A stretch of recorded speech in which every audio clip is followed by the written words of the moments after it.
শুক্রবার দিনব্যাপী রোহিঙ্গা ক্যাম্প পরিদর্শন করেন জাতিসংঘ মহাসচিব অ্যান্তোনিও গুতেরেস। এ সময় রোহিঙ্গা শিশু ও নারীদের সঙ্গে কথা বলেন তিনি।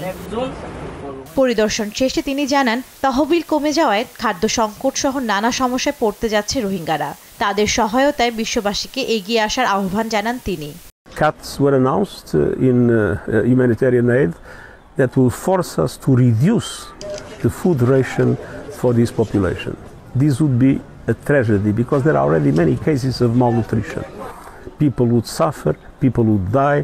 My appeal to the international community, please give us the emergency funds that are necessary to avoid this tragedy. 4 দিনের সফরের তৃতীয় দিন শনিবার সকালে ঢাকার গুলশানে জাতিসংঘের কার্যালয় উদ্বোধন ও পরিদর্শন করেন তিনি।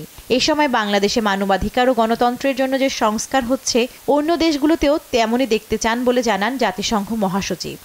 There are not many countries in the world where the UN can work with so favorable conditions, with such a wonderful hospitality and with a strong support as it happens in Bangladesh.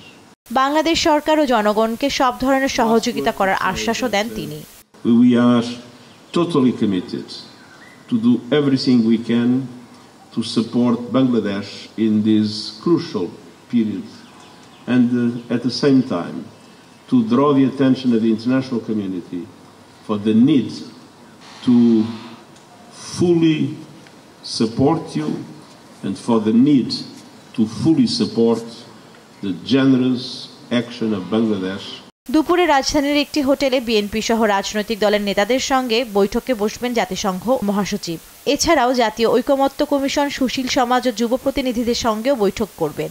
বিকেল 5:30টায় যৌথ সংবাদ সম্মেলনে অংশ নেবেন জাতিসংঘের মহাসচিব ও অন্তর্বর্তী সরকারের পররাষ্ট্র উপদেষ্টা।